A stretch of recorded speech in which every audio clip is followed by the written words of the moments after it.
Welcome, welcome everyone. Welcome to today's webinar on finding your hidden gems, donor segmentation, analysis, and stewardship. I am joined today by Catherine McDonald, and I am so excited that she's going to share with us everything about, donor stewardship and how to definitely, increase donor giving and analyzing all the data to know how your donors can give and how to get to know your donors better. So before we get started, I just want to again welcome everyone. I don't know where you're from, but we would love to hear from you, especially throughout today's webinar. So feel free to chat us in your name, where you're from, your organization, maybe one educational resource that you've read recently or that you've used recently that could be helpful for your fellow fundraisers. So before we get started, again, I just want to do some brief housekeeping. So this webinar is being recorded, and we will be answering all of your questions at an open Q&A at the end. So if you have any questions, feel free to drop them in the chat or the Q&A panel throughout today's webinar. And we'll be sending out the recording to everyone probably either tomorrow or Monday. So stay tuned for that. So hello, Colby from Napa, California. How is it in California these days? I haven't been there in like 20 years. But it sounds beautiful. I'm in New York, and I don't know where Catherine is, but I'm in Mexico. Catherine's in Mexico. That's amazing. Yes, it is. It's very nice. It's getting very hot these days. So wow. Whereabouts in Mexico? I'm in Playa del Carmen, so in close to Cancun, about 45 minutes south of Cancun. Oh, very cool. Very cool. Once small beach town that was transformed into a huge tourist spot. Wow. It's very nice. Nice though. Very cool. Hello, Jackie in the UK and Maureen in Toronto, Canada. Got some Canadians as well. I'm from Montreal originally, so. Oh, nice. Hello, Deborah. Yes, good to see you here again today.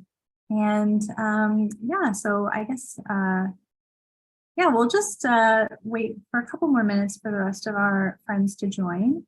But if you have any questions right off the bat, you can also drop those in now. And I'm sure Catherine would love to get to those at the end of her session or webinar. Sandra from Ottawa, Canada, another Canadian. And Laura from New Hampshire, welcome. Yeah, so, at CauseVox, I guess I'll just start with a brief introduction for CauseVox in case anybody is new to CauseVox. CauseVox basically makes fundraising easy.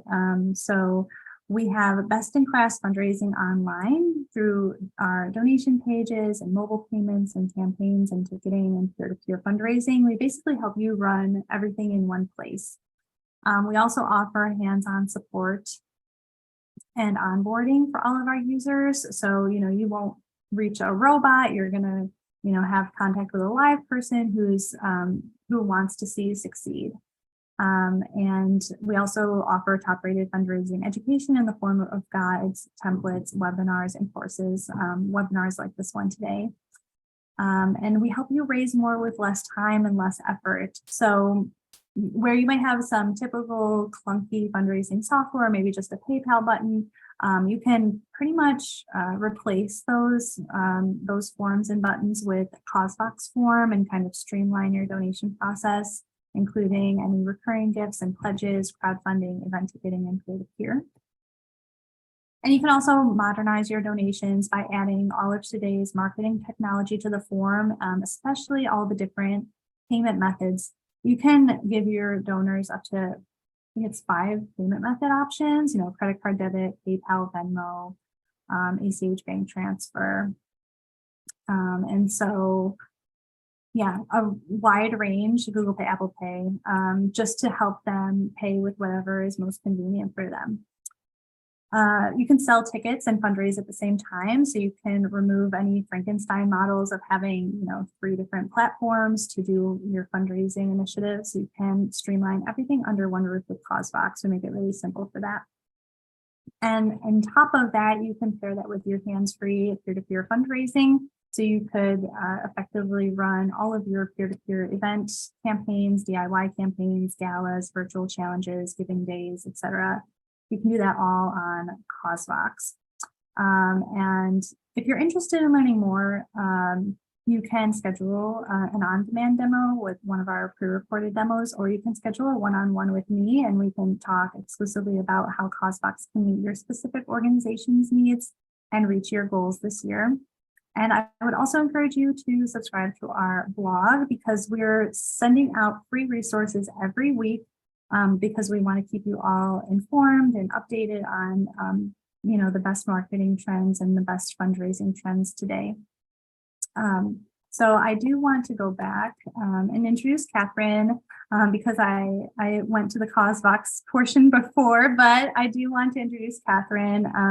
She is a social sector Renaissance woman, and she is certified in fundraising and communications.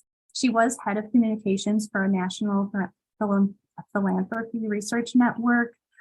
So she has a great specialty in getting people really excited about their fundraising strategy and specifically grant making. But she's worked in the sector over the past 15 years.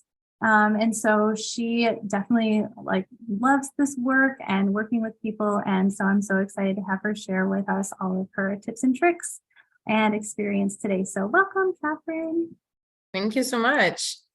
I'm very happy to be here. Segmentation and data analysis, such a sexy term in fundraising, but I'm hoping that it'll get you guys excited today as well. So I'm gonna share my screen, making sure everyone can see that. All right, so I can't really see the chat. So if ever there's any, I might not be able to see the chat, but please feel free. At the end, we'll have time to answer all the questions. And if Jenna, if you can help me out, identify some key questions if they come up as I'm speaking, please let me know. So today is really going to be focused on donor segmentation analysis and stewardship and how those all work together towards really building up the efficiency of your fundraising strategy. So let's go straight into it. We can talk about me another time. You can send me a LinkedIn invitation and we can get to know each other. I'm here to give you guys some information today. So first of all, the donor acquisition treadmill. So everyone gets super excited about, we need new donors, we need new people, we need more newsletter lists, we need to get in this fresh blood to our nonprofit. So often we spend months finding creative strategies to attract new donors, be it a peer-to-peer fundraising campaign, this big public event, or marketing, ads, all of these amazing things that take a lot of energy and resources. And then we launch this campaign, we get super excited, then we're all exhausted. We send these automated, thank you, maybe automatic emails, maybe much later than predicted, or maybe right away after the donation, and then we're done. And then we have to restart the whole process again next year. For anyone, does this sound in any way familiar? I don't know about you, but it's something that I was very much aware of in a lot of the organizations I was working with, that we were spending so much time constantly acquiring new donors, but then we weren't realizing what was happening in the back end was that a lot of our donors were not coming back the next year. And we were just having to spend so much time and energy acquiring new ones. And we kind of forgot about the ones we already had. So it's kind of like friends. You have to take care of the ones you have instead of constantly trying to make new ones all the time. So let's see how we can do that. Another thing to keep in mind is, according to many, many people, there's many people that say, I just pulled out this quote, and this has to do with nonprofits and fundraising as much as with clients. So depending on which study you believe, acquiring a new customer or donor can be anywhere between 5 and 20 times more expensive than retaining a new one. So in nonprofits, a lot of the time we're talking about how we're so limited in resources, we don't have funds, and yet we're spending a lot of time doing something that is maybe not the most efficient way and resource, especially regarding our limited time and resources. What is more efficient? constantly acquiring new donors, that's going to cost 5 to 25 times more, so that our ROI, our return on investment, is much lower? Or should we try to focus on what we already have and maximize that efficiency before we start looking outwards? So that's kind of what this is going to be about today. So first of all, what happens when you start focusing on your existing connections? One, you build stronger relationships, you can increase individual giving, and you can have a more sustainable fundraising and sustainable revenue, of course. Let's dig in a bit deeper to number one, of the stronger relationships. So first of all, I make a lot of comparisons between fundraising and dating, just because there's a lot of parallels and I find it's a bit of a funner way of seeing things. So let's say if you go on a first date with someone and then you never write back to them, what are the odds of you going on a second date with that person? Very little. So you have to maintain a relationship with the donor for them to come back. And the more you maintain that relationship, the stronger that relationship becomes. That person ends up knowing much more about you. Same thing with donors. The more you build up a relationship and try to focus on them instead of getting new dates or new donors, the more they're going to get to know you. The more communication there is, the more aware they are of what you need. You started a new project, well, maybe they will give you again, even within the same year, if it's for a project that incites them. So increased awareness, a sense of community. If you start talking to your donors as if they're part of your nonprofit, they're not just a dollar sign, you're making them feel more part of a community. When we're part of a community, we want to give back. And that doesn't just mean donations. Maybe they'll become volunteers, and then maybe they'll just spread the word more. So they're going to have more of a stronger sense of attachment to your nonprofit.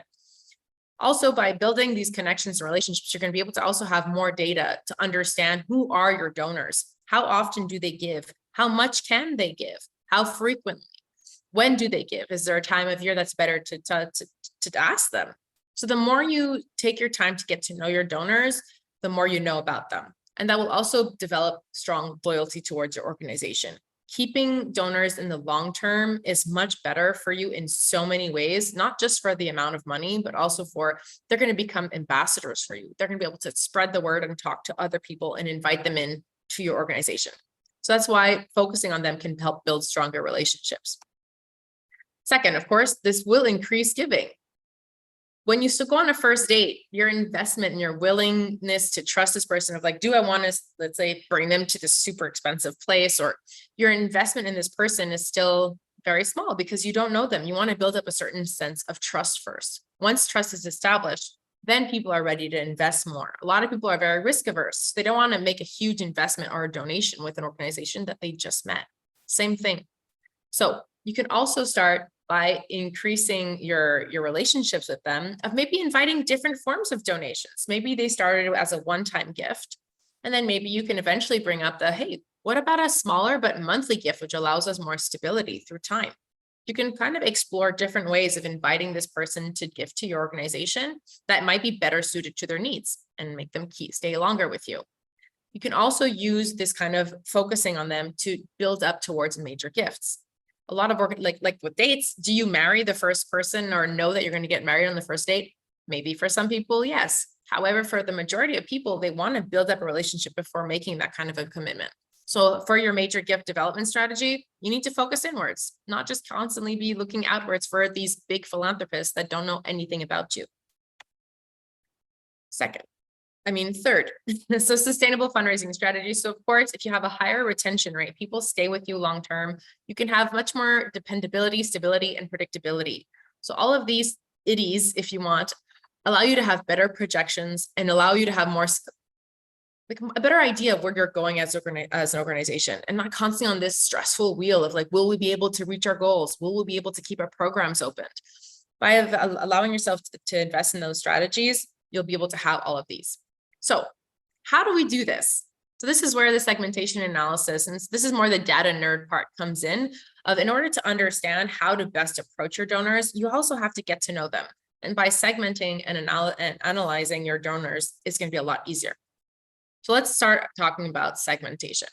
So first, we're going to talk about the specific criteria for how you're going to even segment your donors. What kind of data are we talking about here? And also where to find this information. So number one, when you're looking at what kind of criteria do you want, a lot of it depends on your needs. The basic ones that often people will do in their own internal CRMs are talking about the amount of the donation. you can separate them into tiers of who's your top 10% of your donors. That's usually what you're going to use to establish who are your major donors, which will have a different kind of communication. Someone that gives you $5,000 a year won't have the same necessarily relationship that you'll be able to award in personalization as someone who gives you $20 a year. That doesn't mean that one is necessarily more important than the other, but there does have to be some form of efficiency when you're regarding how you're going to talk and communicate with your donors. So you can do about amount, but you can also do about frequency. So someone that gives $100 a month might be better than one person that gives $250 a year. So talking about the frequency of their donations is also very important. And also not just within the same year, but through their whole donor history. Someone that gives more frequently is a higher potential and higher prospect than someone that's made one major gift one time and you've never heard from them again. I also talk about recency in the sense of how long ago has this person given? Of course, ideally, once you've established a proper strategy, people will be giving more repeatedly, and so their last donation will be soon. However, it is important to segment. Someone that has given to you 10 years ago is not the same level of prospect or of a donor than someone that has given this year. So these are three basic things that you can use as criteria to segment your donors. You can also segment them based on the type of donor. Are they individuals? Are they representing a company? Are they a philanthropic foundation? Just having those different criteria will allow you to send specific information to your different donors, which are more geared towards their needs. You're not going to send the same information. Let's say for an event, you might be sending sponsorship information to your corporate donors that are not the same as that you would to a foundation. So you have to think about all of these different ideas and how you can segment your donors to be more efficient in your communications. So also you can talk about the type of donation. Are they donating in kind? Do they donate just cash? Do they donate monthly? Do they donate one time? Have they only donated during events? All of these things will once again allow you to be more efficient in tracking who's the best person to contact for what. Finally, of course, you can add so much more data, their interests, what are they interested in, what kind of campaigns have they given to in the past, and how this.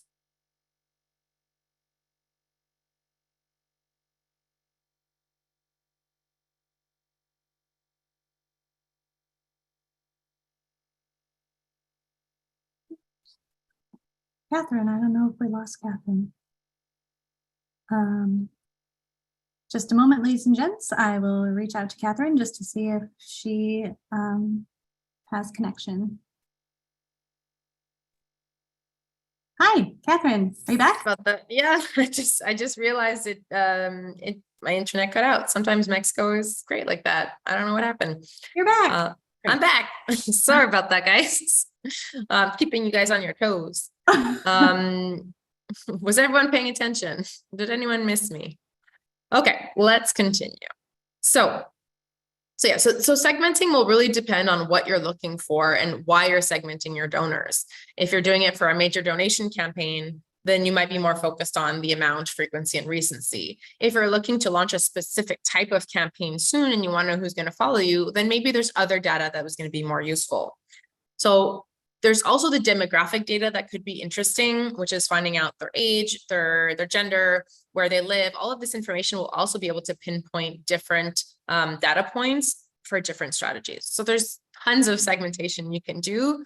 You don't have to do it all. You really have to focus on the things that are the most useful for you. So where can we find this information? So of course, if you have a CRM, I hope you have a CRM that is better than Excel, but I have done things even with Excel that you would be very surprised with. So don't worry. But in your own database, you can start collecting information. Of course, you can have what's their average donation? What's their total donation? What's their lifetime value? Sometimes people also forget that.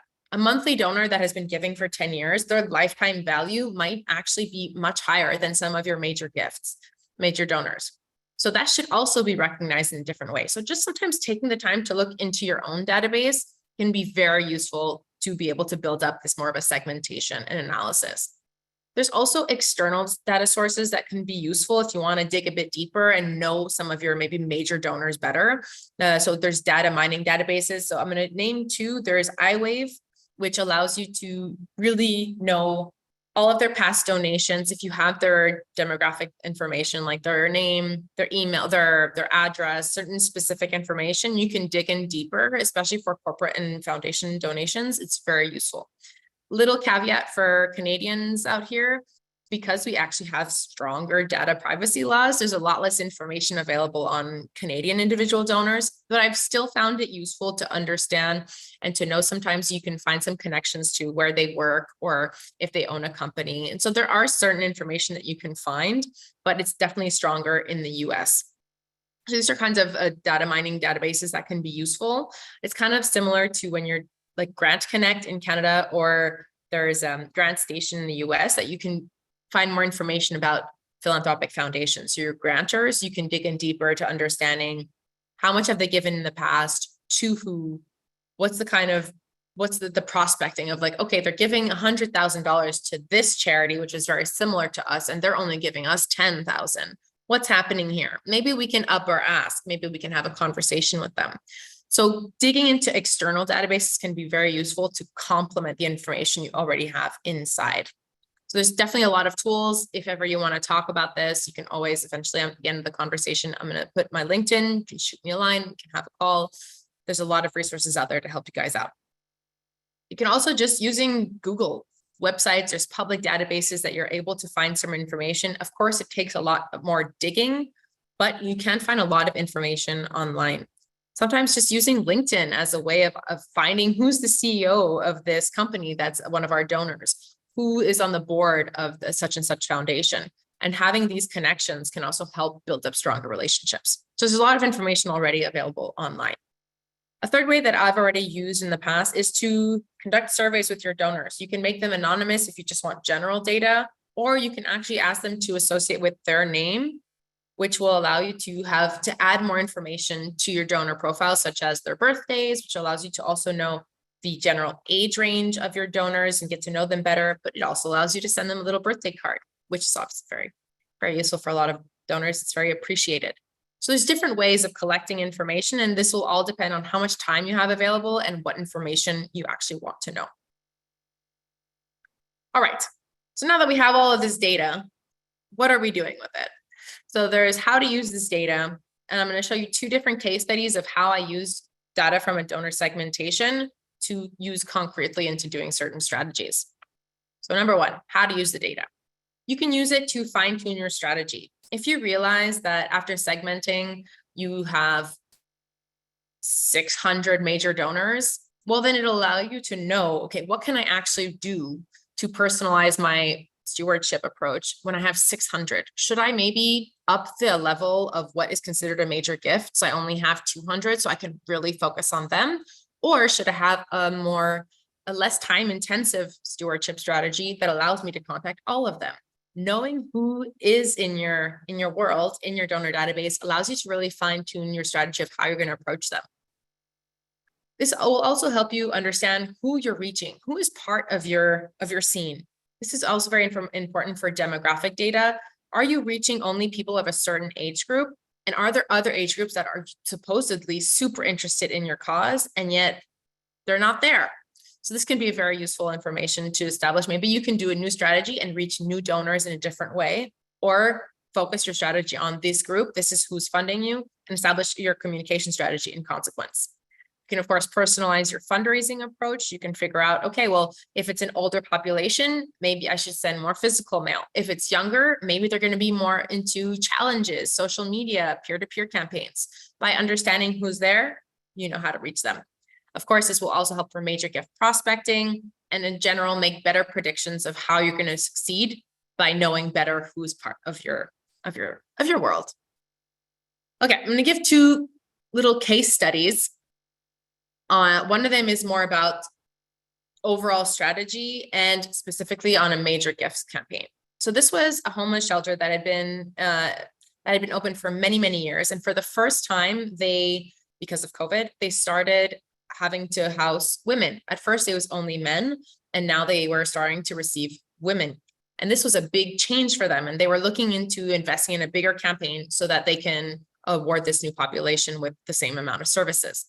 They had a database of about 10,000 individual names or individual lines that I had to go through Of course, I didn't go through each individual and do an analysis of them.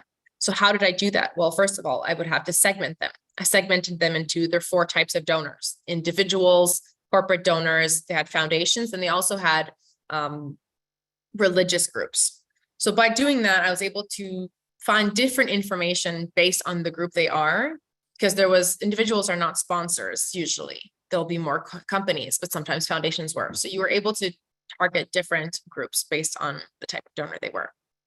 Their major gift strategy was extremely vague. It was any donation over $1,000 got kind of the same approach. They hadn't really dived deeper into understanding but do we have a strategy for each individual donor, or are we just asking the same thing? So once I was able to analyze all of their database, the mandate, here, was to segment their database, analyze their segments, identify major donors, identify how to maximize their existing list of donors, and establish a stewardship strategy. So what was I able to do?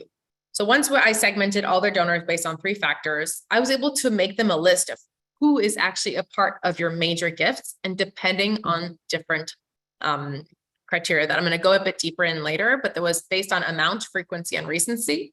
And I created a really cool pointing system that allowed them to automatically know who is at the top of their list. And so that way, even if things change, the data stays the same. They can really, in real time, change who is their major gifts and who they need to work on certain criteria for. It was really useful for them. I also was able to identify $1.5 million in potential dormant donations that they hadn't been really maximizing. Once you know who these people are, you can target some communications to them and hopefully get that 1.5 million much quicker than if you're doing a large open scale public facing acquisition campaign. So that was a concrete example of how segmenting allowed me to identify key prospects. So this is just an example of the point system that I created. So the frequency, for example, 3 points was those that gave more than 3 times, or 3 times and more throughout their life history. 2 points was twice, and 1 point was they had given just once. The amount of the donation, of course, will vary from one nonprofit to the other. In our case, I believe we had put over 5,000 for 3 points, over 1,000 or over 2,000 for 2 points, and over 800 for 1 point. And this depended on if it was an individual or a corporate donation. You can definitely have some even further segmentation. The recency was if they had given within the last year, within the last 3 years, or over 3 years ago, and the point system changed that. So you can see those that gave over 5,000 more than 3 times in their life history and in the last year, they have 9 points. So they're your like top prospects. And then obviously the ones that gave under $800 5 years ago and only once are your least important prospects. So you can really learn to prioritize your energy toward the ones that are most worth it. And that way you can just kind of segment it once again, even better, and then establish a stronger strategy. So this was just a little example of something that I can recommend that you guys do to be able to be more efficient. Case study number 2, donor personas. So the client was this environmental law group that was looking to know who are their donors. And listen to this, they want to launch an acquisition mailing campaign to get people to sign up to their newsletter. It made no sense. Why would you send physical mail to get people onto your email list? So of course we had a conversation of like, what are you guys actually looking to achieve here? And so then we were like, let's just first of all see who is on your newsletter list and to see what is their favorite way of communicating. So we sent out this survey to all of their donors. They also had members, which was a different type of category, and just their newsletter list. With that information, we were able to, so we did the survey. We also analyzed their database to figure out how much are these people giving, how often, what is the amount, and also looking at public data to compare it to that to see who are these people. The outcomes. Well, we were able to create 4 separate profiles, and they were extremely different. Their donors had a very specific criteria. It was women over the age of 55 that were professionals, and they had learned about them in the news. And so you really knew that they had a specific profile. And then you had the newsletter was a completely different persona. Their members were extremely different.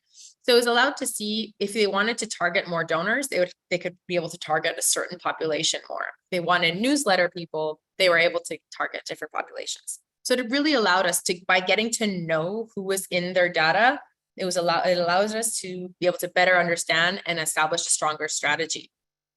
What they also realized by having this is that there was a lot of people that were absent from their database. They had no young people under 25. And if we look at the statistics of who defends environmental causes, it's young people. It's often those under 25. So they were able to establish a strategy of why aren't they following us and do we want them to?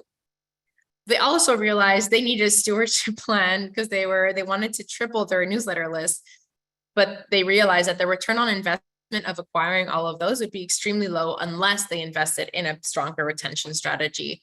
And so that also led to another component of a contract to establish that stronger with them.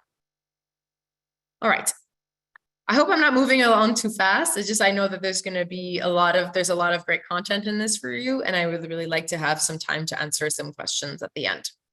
So let's move into the stewardship. So we know all of this information. We've done our data nerding. We know what's going on. How does that translate into actions that are going to directly benefit the organization and fundraising income? So first of all, let's talk about the relational versus transactional approach to fundraising. Second, the personalization. And third, just some specific stewardship strategies that I'd like to give you guys some, a donor profile. I'll give you that at the end, no problem. So stewardship strategies. Number one, relational versus transactional. You are not a company. You are a nonprofit. The relationship with your customers or donors should not be the same. When I make a purchase and I just get here's a confirmation and your receipt, for me, that feels like a transaction. When we're asking our donors to invest in our cause, we are building a relationship of trust of we want you to stay with us. So you have to focus on the relational. So your donors are people. They're not account numbers. Don't forget that. Behind that account number and donation, there is an individual who chose to give you their money to advance the mission because they believe in you. Giving is also very emotional. You have to inspire your donors to give. If you just cut the relationship there, they might not feel like you care as much about them. And then the emotional connection is gone. Let's bring it back to the dating. If you have this amazing date with someone, you're so happy about it, and then no reply, or just like, oh, that was great, and that's it, no follow-up, they ghosted you. How do you feel about that? Well, it's the same thing with donors. For maintaining that relationship allows them to feel stronger about you, and that'll increase chances that they come back. Also, by focusing on the relationships, you're going to be standing out in a sea of generic contacts. How many emails where they obviously plug and play their name into an email? That is, of course, the minimum that should be done. But it's so obvious nowadays that this is all automated that there might be a chance for you to really invest in stronger relationship building, especially with your higher donors. So like your major gifts potentials. Authenticity is, of course, important. I don't think we should be focusing on building relationships unless they're authentic. So have authentic conversations with your donors is very important. I'll give you an example. When I was doing phone fundraising for an organization, I was in charge of all the retention of our monthly and annual donors. And I had some donors that we were on a very easily friendly first name basis, where whenever we called each other, I had put a whole bunch of notes about their wife and what they were interested in, our past conversations, and we could almost pick up where we left off, even if we had talked 6 months ago. Having that direct conversation when they receive a call from your organization, instead of being like, oh, it's such and such, they want money again. If we establish a personalized connection, then they're much more likely to look forward to your calls, to look forward to your communications. And that's what you're looking for. So of course, people also give more to people they know. If they know you as a fundraiser, or they feel that they know your team as a nonprofit, they are much more likely to give to you. How more likely are you to give to a fundraising if it's your mother, your brother, your sister, or a family member asking you to support them to raise money for a nonprofit than if it's just a random nonprofit that shows up in your inbox or on the street? So getting to know them and getting them to know you is very important in building that relational approach to your fundraising. Secondly, personalization. So we talked about that, just inserting their name in your email. That's not going to make it. The more you can personalize your approach, the better it's going to be to make people feel seen. So what is their preferred donation method? If they are already doing monthly donations, then maybe you should continue, instead of asking them for an extra like annual gift, why don't you just ask them to increase their monthly donation instead? Or perhaps they like the annual aspect. So make sure that you respect their preferences when you're doing their asks. Once again, this is where the segmentation comes in, of allowing you to easily identify who's to communicate about what product you want to sell or what campaign you're launching. What are their interests? If ever you're able to go even deeper of having certain tags of certain interests, for example, they're really interested in biodiversity, or they're really interested in children, or in helping children, or they want to help international causes, whatever the different parts of your organization can be, the more you're able to, when you have a conversation with them or when you share information, you can be as personalized as possible. A lot of this can be automated, but it's the human behind of thinking the strategy of how to make it so that this person feels seen. Finally, these are some specific strategies that could be very useful. So the handwritten letter. I'm going to explain this, tell you this beautiful story that I find. And this is a true story, I swear, scouts on it, that this actually happened in this animal shelter I was working for, where they had this big campaign. It was a 250K, maybe not be a lot, very big for some organizations, but for them, it was a big campaign. They were launching this sterilization clinic to be able to offer free spaying and neutering to people with low income in the city. They needed to raise $250,000. They sent out a direct mail to their entire donor list, and they were really excited about it. They had usually had good success. It was a complete flop.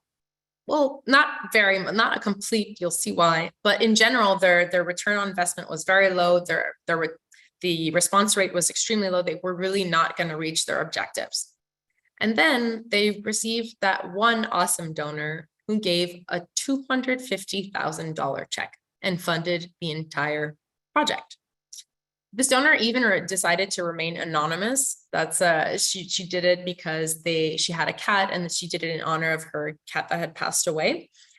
And the reason why she disclosed that why she funded the entire campaign was because the organization every year sent her a handwritten Christmas card for her $500 donation. Handwritten card every year for her yearly donation. She wasn't even in the same city. That's the worst part. She was at the other end of the country. But for her, an organization that took the time to write a handwritten letter to their donors was an organization that paid attention to detail and paid attention to what was important of building that relationship. And that is why she ended up giving that $250,000 donation. So if that doesn't inspire you and convince you that taking the time to build those relationships with your major donors, I'm not saying send a handwritten card to your 10,000 people, but taking the time to be efficient in your approach and your strategy to make it so that maybe you'll also get one of those donations one day. That is how things work. You give towards people who you trust and that you feel care about you as well. There's I just shared, and I'm guessing we can share the slideshow after, Jenna, but I put a link here for Punk Post, which is a company that you can have them handwrite a card. There's super awesome different art styles that you can choose, and they will send it to your donor. So if you have a very small team and you don't have the capacity, you can also look into having a company like this handwrite the card and send it out, and you still personalize the message and choose what it's going to look like. Oh, thanks, Jenna, for sharing that in the chat. And it's not too expensive. I think it was ranging something from $3-4 to maybe $6. I think it was more around $6 per letter. That could be a really special thing to do for maybe higher up major donors. A second component that can be very useful to build up in your stewardship strategy is storytelling.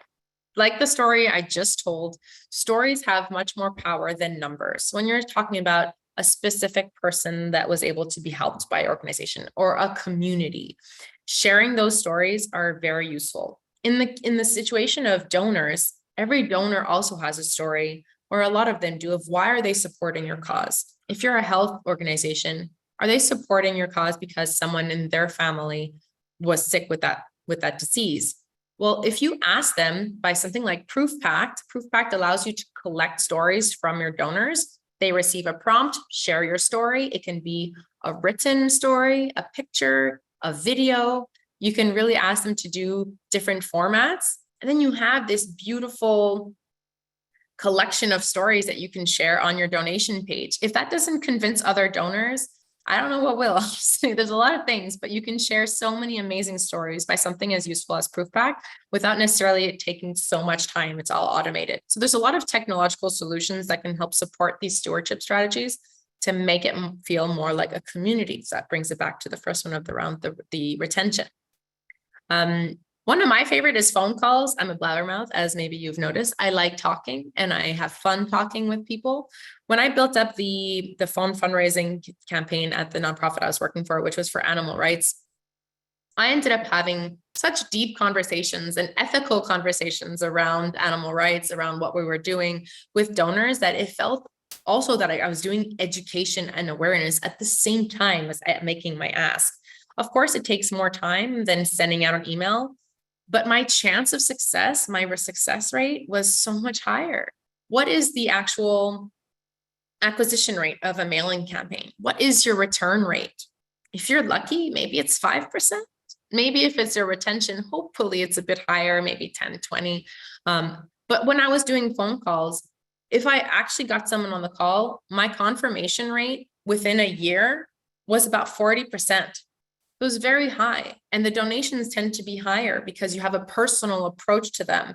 You can aim higher when you're just alone and face you with your computer or a letter.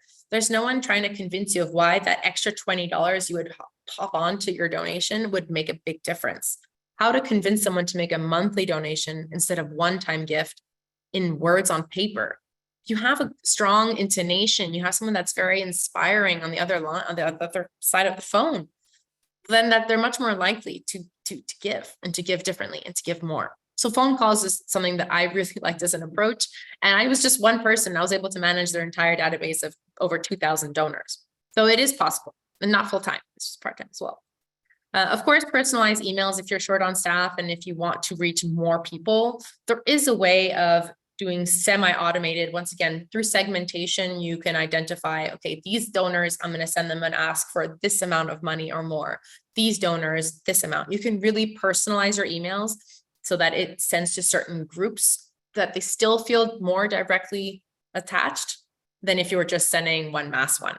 And of course, you can use that to send, especially individual emails are still more important, that it's sent from the ED or sent from the fundraising director, and it's personalized based on the information that you've accumulated through your segmentation and data analysis component. You can ask them about, hey, any specific information about, let's say I had always asked, how's your animal doing? How's your pet doing? Because I had taken that down during our phone calls.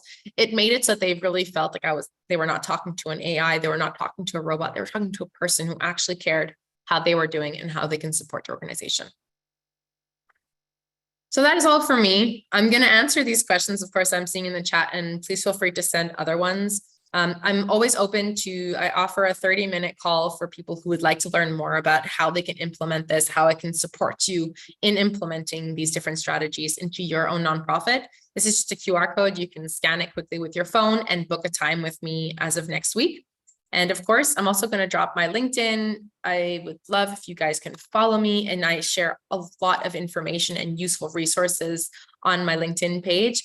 I very much focus a lot on non-human philanthropy, so environmental causes and animal welfare. However, I've done a very wide range, so everyone is welcome. So should I just dive into the questions, Jenna? Yeah, that would be great. Do you want me to give them to you, or are you able to? I have them here. So I hear the first one that I see from Julie, an example of a donor profile. So donor profile versus donor persona. A persona is not necessarily a specific person. It's a type of person, and it's going to be a collection of different information that you're going to do to create like a general profile. A profile for me is an individual's profile of their address, their date of birth, how much they've given. So the profile is more of an actual human being. A persona is an invented human being that will take into consideration different criteria. So I'll give you a concrete example. When I did this one for the environmental organization, we realized by through the statistics, we took the most answered response, and that's how we created a persona. So for example, how had they gotten to know your organization? If it was, let's say 30% of them had found out about you through a news article, for example, well, that would be now part of the persona. If let's say they give between X and such X amount, well, that's going to be the most common answer for that segment of your donors will now become part of the persona. So for example, in this case, though, it was mostly women. There was a slightly higher percentage of women that were giving than men, but there was a slightly higher percentage of men that were members. So we were able to create these personas that give a general idea of who these people are. It's based on the averages and the most common response. Does that answer the question a bit, Julie? Hope so. All right. Next question, Nolani. So how do you convince the ED that personalizing donor thank you message is a lot more beneficial over automating thank you notes?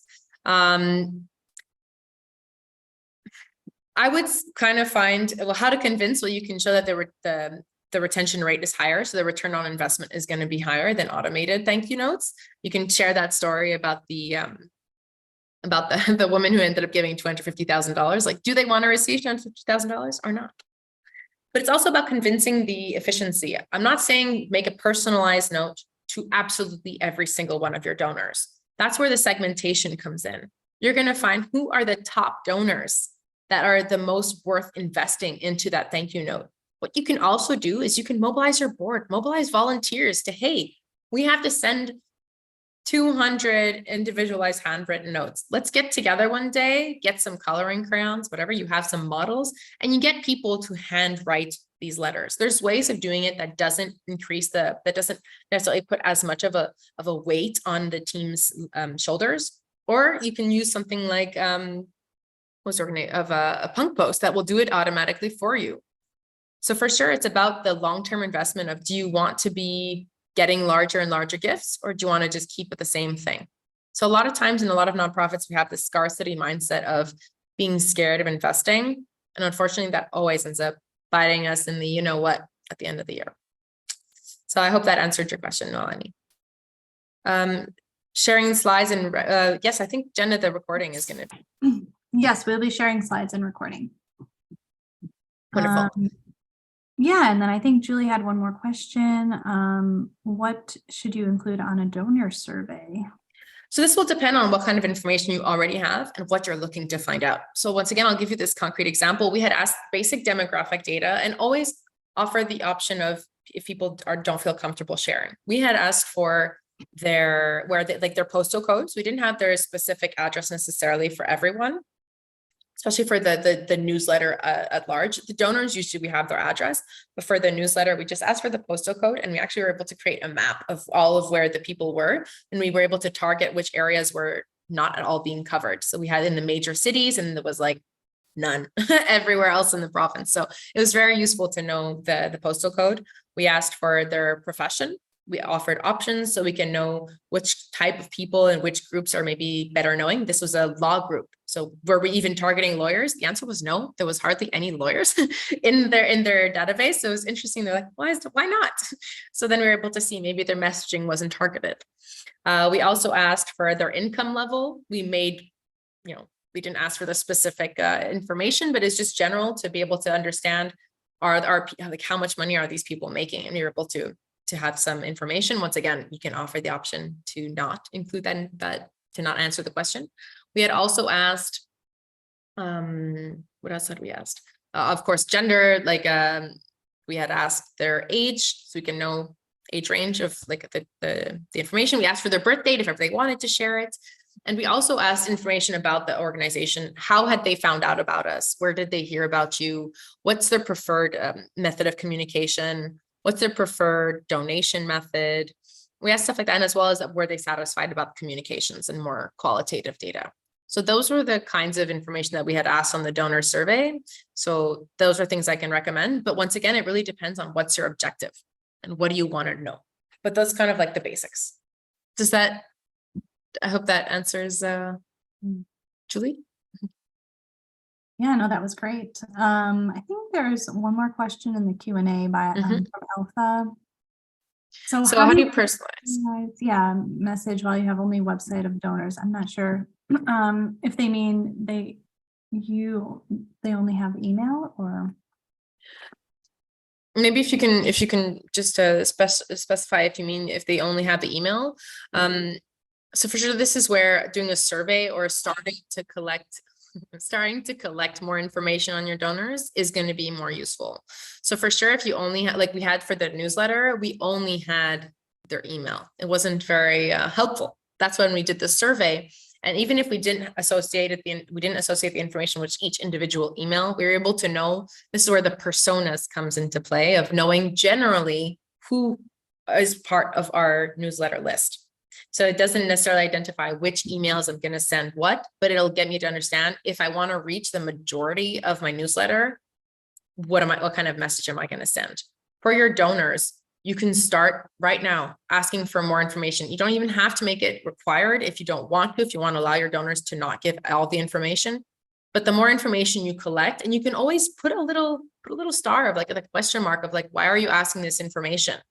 Why in the survey, that's what we had done. Why are we asking for your income? Why are we asking for your profession? And we said, we want to know who are we reaching and who are we not? Especially if you also, it's not just donors, it's also spreading information. Want to make sure that your information is being accessible to everyone. If you're just reaching a specific demographic group, maybe you can reach out to other people who could also benefit from your services and who also want to support you.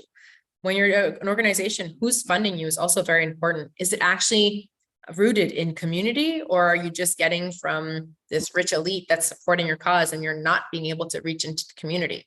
So this is maybe can be helpful of doing a survey, of personalizing it that way. And also even just with the email responses, you can check who's checked your emails in the last 6 months, who hasn't opened your email in 3 years. There are certain data that you can use to specialize as much as possible. Hey, I see that you've been learning a lot about organization recently. You know, would you like to support this campaign? You can do even minimally with your email management system. You can find some ways of personalizing. Go to the. That's great. I hope that answers your question. Whoops. Yeah, if you want to put on your Q&A or your QR code slide. Yes. And then, yeah, if anybody has any last minute questions, we are done a few minutes early, but feel free to chat us in your last minute questions. Otherwise, yeah, I just want to thank Catherine so much for all of her just wisdom here with like segmenting donors and really like analyzing the data and bringing those key players to light, and then yeah, crafting that strategy around how to optimize gifts. And yeah, if you want to, maybe you need that consultancy, and maybe reach out to Catherine using that QR code, or you can, I think she sent the LinkedIn link. I'll just drop it again. In case you want any assistance with your stewardship.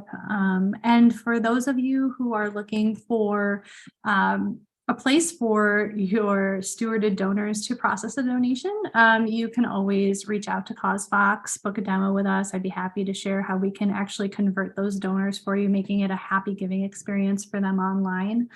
As well as here's our blog information in case you want to subscribe for more free resources. And then finally, if you have any additional questions, you can reach out to us via email at support@causevox.com. And yeah, I just want to thank everyone again for being here, especially Catherine. And yeah, hope to have her back here sharing her knowledge with us real soon. So everyone have a good day. Take care now.